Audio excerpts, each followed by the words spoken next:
Hi, Aquarius. My name is Audrey Alison, and thank you for joining me for your July 2015 horoscope forecast and taroscope for the month.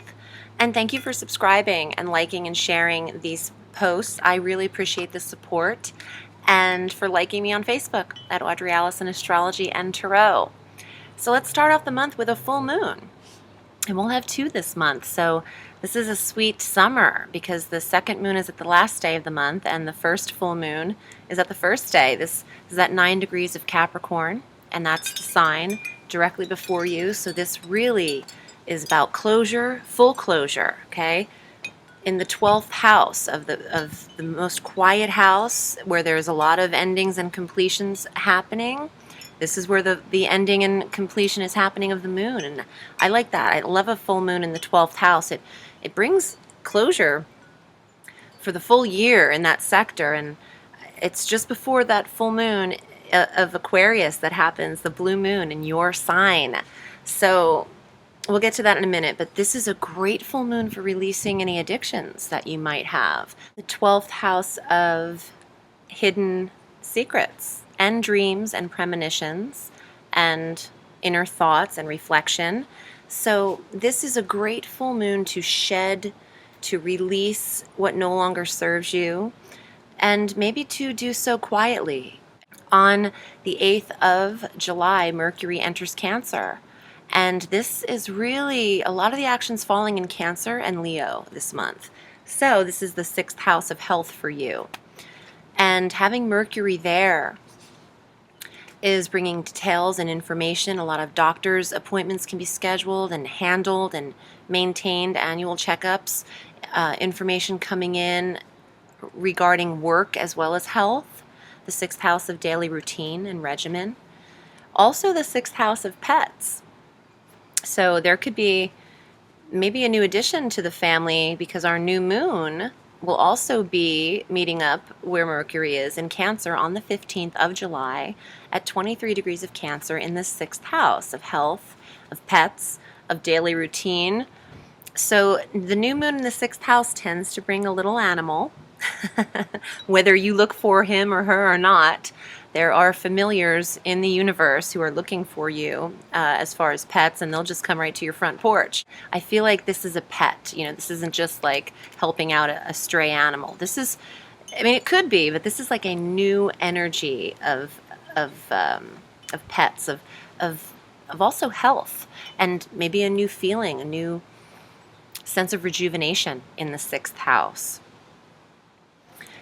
Some of you might be getting new work and be getting a new schedule or a routine together. A new health workout routine would be splendid starting the 15th because you'll have more success with those types of things looking at the astrology. And a new moon in the 6th is a perfect day to get a personal trainer. It's a perfect day to actually, if you don't have the kind of dough for that, write out your own routine. And you'll probably stick with this. You'll have more stamina to stick with that when the new moon is working with you. Now, on the 22nd and 23rd consecutively, the Sun and Mercury shift into Leo, where they'll meet Jupiter. That's a party. Now, this is in your 7th house of relationships. Aquarius, what's going on with your love life these last couple of months, or at least 11 months that Jupiter's been there? But now, conjunct with Venus as well, Jupiter might be bringing in some kind of soulmate energy for you, Aquarius, because Venus will be stationed in Jupiter through, or in Leo through October 8th. And although Venus will retrograde just as she approaches the 0-degree mark of Virgo on the 25th of July, she doesn't quite make it into Virgo, retrogrades in Leo through September 6th and then remains direct in Leo through October 8th. So she teases with a mild toe in the water with Virgo, but she doesn't even get to the 1-degree mark before she retrogrades. So technically, Venus is in Leo because there's just not a lot of energy for her to be in Virgo yet. She's not finished. She's not finished with your 7th house of relationships. So when all of these personal planets, beneficent personal planets, hook up in a sector, this is where your focus is, and definitely wherever the sun is, that's the life force, that's where you're going, that's the focus, that's the goal. Jupiter's expansion, Venus is love, Mercury's information. This is great for online dating or just for dating in general. It's also just magnificent, and I mean that because Jupiter is the magnificent, the abundant, the optimistic. There's more positive faith that you'll find someone as well. And when your mind can remain positive, that's when you're attracting something. People who start sentences like, you know, this doesn't work for me, or I'm this, and it's a negative something. Well, then that's exactly what you're going to get, because you're creating your own movie. No one is in charge of this life but you. So make it what you want to make it. Don't label yourself as someone who does not attract relationships or just fails at them, because that's what you'll continually be doing. So allow this energy to work with you. There's some beautiful party going on in the 7th house. Also business partnerships, okay? Who you're linking up with, who you want to commit to make things happen, whether that's personal relationship or business partnership. It seems like, you know, with the Sun and Jupiter, Mercury and Venus, they want you investigating this. They want to bring the right people here. And when Mars gets in there next month, forget about it. Okay, on the 26th, Uranus is going to retrograde. Now, Uranus, it's a common thing. Uranus retrogrades every year. Retrogrades now at 20 degrees of Aries, where he's been stationed for at least 5.5, 6 years, I believe. So this is the 3rd house of communications. There's a lot of rebellion with Uranus. And in a retrograde, he wants independence even more than he does direct.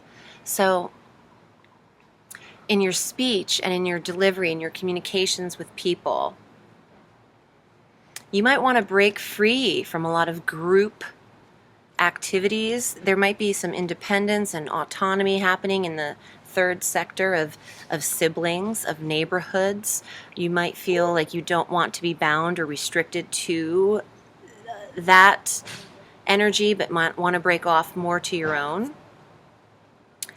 I'm sure you'll be reflecting, maybe those of you that have siblings, the relationship with them, and maybe not as close during that time period, or maybe it's that there's a distance that enables you to become close, a literal distance. Now we have our full moon on the 31st of July, the blue moon at 7 degrees Aquarius. This is in your 1st house, Aquarius. I feel like a lot of Aquarians are releasing habits, and that could be thought processes or addictions or things that they're using too much of that might be an excess, or you're relying too much on a crutch of some sort.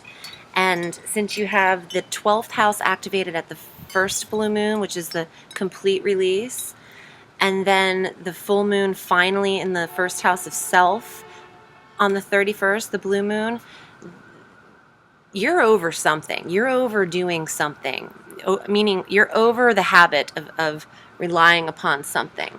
And I think you might start to incorporate more independence and not need so many external either people or tangible things or vices.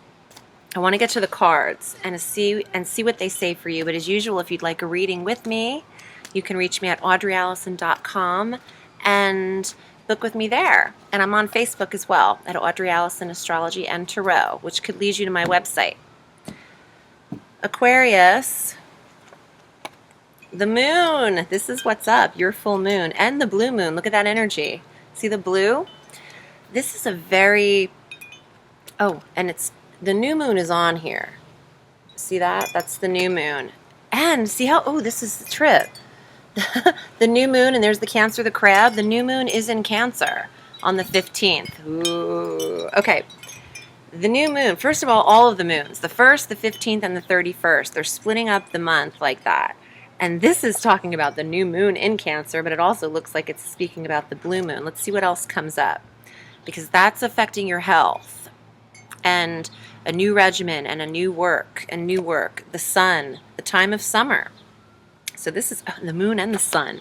This is eclipse energy right here. We're not having an eclipse, but the new moon on the 15th, and then the sun enters Leo the day after in your relationship sector. So let's see what else comes up. The Six of Coins, shared resources, trust, generosity, respect, loans, and the lending of money. And the Chariot. Look at the major arcana cards popping up. You have another one too. The Knight of Swords, not a major arcana, but that's okay. It's the release. This is the release of an addiction too, and cutting off what doesn't serve you. Now, the Chariot is bringing you new information and could be bringing someone to you. The Chariot is the sign of Cancer in the Tarot as well. So this is all really symbolic for the time frame that we are in currently. And I haven't pulled these cards for any other sign. What the message I'm getting is that this release is bringing you more of a supply that you require, financial and support. Support in friendship and the loaning of money, and maybe even business partnerships. Oh yeah, the 7th house. Absolutely. And what doesn't serve you any longer can be removed because something else is coming in to replenish that energy for you. And to me, it's in the form of your coin. And could be a completely new business partnership or path that you need to be on is coming in the time frame of summer. So this is quick because we're right in the heart of it right now. And these major arcana cards are popping up as if there is some, immediate energy about this. I'm also feeling that you could be releasing, the sibling energy in that 6th house of siblings. You could be no longer maybe doing business with a sibling, or deciding that you don't want to mix business with pleasure in the 6th house the 3rd house of siblings where Uranus is retrograding, and the 6th house of work. You might not feel like you don't want to mix your money with your siblings right now. You want to hold off on that. Some of you, not every single one of you. Some of you are receiving generosity and trust in business partnerships, and in other ways, you're releasing the connection with finances and your siblings right now. And through the moon, through all of the phases of the moon, actually, because so many of them were highlighted in the symbolism of these cards, the 12th house, the 6th house, and the 1st house are your focuses with the moon energy. The releasing of what's hidden and maybe what you're doing in the privacy, maybe addiction. The 6th house of health and starting a new routine in place of something that was negative. And doing it all for the 1st house of the body. Doing it all for the betterment of the self. I feel like Aquarius is going through some beautiful decisions about how to make your life better, quietly and with patience. This isn't something you need to announce to the world. I know when people are trying to give up addictions and things like that, they suggest you tell people so they can help you. I don't know about all that. I think that sometimes when you keep things to yourself, they tend to manifest. You know what? It's up to each person. I'm no doctor, but I feel like there's a lot of quiet in these houses. And it's okay to not announce to the world and take too much action on what it is that you're doing, and work your method in your own patience and timing. You have planetary support to do so. Thank you so much, Aquarius. I'm wishing you a beautiful, peaceful month, and I'll see you next August. Bye. Have a sweet day.